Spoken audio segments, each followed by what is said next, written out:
جی عبدالشکور صاحب، صدر الخدمت فاؤنڈیشن، یہ بتائیں کہ الخدمت فاؤنڈیشن جو ہے وہ میں اس کے جو آپریشن ہے اس پہ بات کروں گا، پہلے یہ بتائیں کہ جو سندھ میں ضابطہ اخلاق ہے اس سے آپ کو فائدہ ہو رہا ہے نقصان ہو رہا ہے؟ سندھ میں جو ضابطہ اخلاق ہے، میرا خیال یہ ہے کہ یہ ضابطہ اخلاق پورے ملک میں ہونا چاہیے، ٹھیک ہے، اور اس کے اندر کے کچھ مسائل ہیں جو عملی ہیں، اور میرا خیال یہ ہے کہ اس دفعہ کے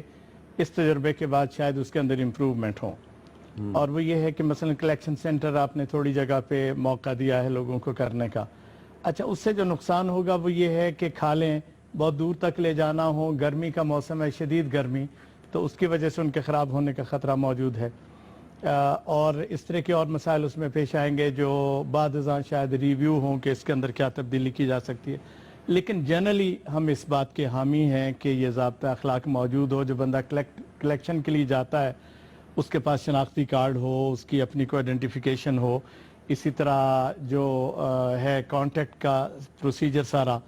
وہ زیادہ شفاف اور بہتر صورت میں ہو، تو میرا خیال ہے اس کا تو فائدہ ہر ایک کو ہوگا جو بھی جینونلی اس میں کام کرنا ہے۔ اچھا، پچھلے سال بھی ہم نے یہ دیکھا کہ بہت سی کالعدم تنظیمیں جن پر پابندی ہے پاکستان میں، تو وہ نئے نئے ناموں سے کام کرتی ہیں اور وہ بڑی تعداد میں کھالیں وہ بھی اکٹھی کرتے ہیں۔ تو فیصل عیدی صاحب کا پتہ نہیں اشارہ کس کی طرف تھا، لیکن آپ یہ سمجھتے ہیں کہ جو کالعدم تنظیمیں ہیں وہ اس قسم کے ضابطہ اخلاق کے بعد ان کے لیے مشکل پیش آئے گی کھالیں اکٹھی کرنے میں؟ ضابطہ اخلاق بذات خود تو کوئی چیز نہیں ہے، ٹھیک ہے، جب تک کہ اس کو انفورس کرنے کے لیے پیچھے وہ قوت نافذہ پوری طرح متحرک نہ ہو اور وہ یہ نہ دیکھے کہ یہ کام اس پہ واقعی ہو رہا ہے کہ نہیں۔ لیکن اگر قوت نافذہ موجود ہوگی تو میرا خیال ہے اس کا یقیناً اچھا، ایک فائدہ پنجاب میں تو قوت نافذہ موجود ہے، ٹھیک ہے، پنجاب میں قوت نافذہ موجود ہے، لیکن ہم نے دیکھا کہ پچھلے سال بھی پنجاب میں کالعدم تنظیموں نے کھالیں اکٹھی کی، اس دفعہ بھی پنجاب تو چھوڑیں، اسلام آباد میں مختلف سیکٹرز میں ان کی طرف سے ابھی کالعدم تنظیمیں جو نئے نئے ناموں سے کام کر رہی ہیں ان کی طرف سے لوگوں کے گھروں میں وہ پلاسٹک کے لفافے بھی بھجوا دیے گئے ہیں کہ ان لفافوں میں آپ نے کھال ڈال کے ہمیں دینی ہے۔ تو یہ آپ نہیں سمجھتے کہ جو فلاحی تنظیمیں ہیں ان کو اس سے نقصان پہنچ رہا ہے؟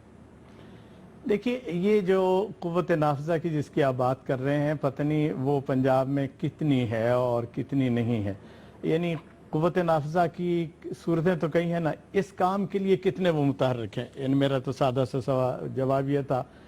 اگر وہ موجود نہیں ہے اور اس پہ اس کی فکر مندی نہیں ہے تو یہ یقیناً ہوگا۔ اچھا، 3-4 طرح کی چیزیں ہیں جس کا فیصل عیدی صاحب نے اس کا تذکرہ کیا، میرا خیال ہے یہ تو ایک جینون سی بات ہے۔ پاکستان کے اندر جتنی کھالیں جمع ہوتی ہیں اس کا یہ جو بڑی 4-5 تنظیمیں ہیں جن کو آپ نے آج انوائٹ بھی کیا ہے، یہ میرا خیال ہے مجموعی طور پر ان کھالوں کا کوئی 7-8% سے زیادہ نہیں لیتی۔ اچھا، ایک بڑی تعداد جو جاتی ہے وہ مقامی مدرسوں کو، مقامی اداروں کو اور اس طرح کے سیٹ اپ میں جاتی ہے، مجموعی طور پہ باقیوں کا حصہ یعنی کافی۔ آپ کے تو سارے فنڈز کا آڈٹ بھی ہوتا ہے نا، تو آپ یہ بتانا پسند فرمائیں گے کہ پچھلے سال آپ کو کتنی کوئی حرج نہیں، ہم تو بڑے اوپن ہیں اس حوالے سے۔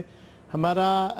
اندازہ یہ ہے کہ ہماری کھالیں جو ہیں یہ کوئی تقریباً 18 کروڑ کے لگ بھگ کی مجموعی طور پہ پورے ملک میں ہوئی۔ اچھا، ہمارا سسٹم ذرا باقیوں سے مختلف ہے، اس لیے کہ شوکت خانم یا باقیوں کا ایک سینٹرلائزڈ جگہ ہے جہاں سارے پیسوں آنے ہوتا ہے، پھر اس کے بعد جاتے ہیں۔ ہمارا الخدمت چونکہ گراس روٹ بیسڈ آرگنائزیشن ہے، اس وقت ملک کے 122 اضلاع میں ہمارے باقاعدہ دفاتر اور آپریشنز موجود ہیں، اور جو چیزیں مقامی طور پر جمع ہوتی ہیں ہم اس کو اوپر لے کر نہیں آتے، وہ وہاں اگر کوئی ہاسپٹل ہے تو اس میں چلی جائیں گی، جو یتیم بچے ہیں ان کے لیے وہاں خرچ ہو جائے گا، اور باقی مختلف طرح کی صورتیں ہوں گی، لیکن ظاہر ہے ہمارے پاس فگرز آتی ہیں اور اس کے نتیجے کے طور پر ہم اس کو جانتے ہیں۔ جی عبدالشکور صاحب، آپ کن مقاصد کے لیے جو آمدنی آپ کو حاصل ہوتی ہے وہ آپ کہاں پہ خرچ کرتے ہیں؟ دیکھیے، الخدمت فاؤنڈیشن پاکستان کا جو آپریشنز کے ایریاز ہیں وہ بہت ہی ڈائیورسفائڈ ہے۔ میں سچی بات آپ سے کروں، شاید ہی کوئی پاکستان کی آرگنائزیشن ہو جو اتنے بڑے پیمانے پہ، اتنے بڑے کینونس پہ کام کر رہی ہے۔ 3 ایریاز تو ایسے ہیں جس پہ ہمارا بہت زیادہ فوکس ہے، ان میں سے ایک تو یتیم بچوں کا ہے، اور اس وقت ہمارے پاس ملک میں کوئی 6 مقامات ہیں جہاں آغوش کے نام سے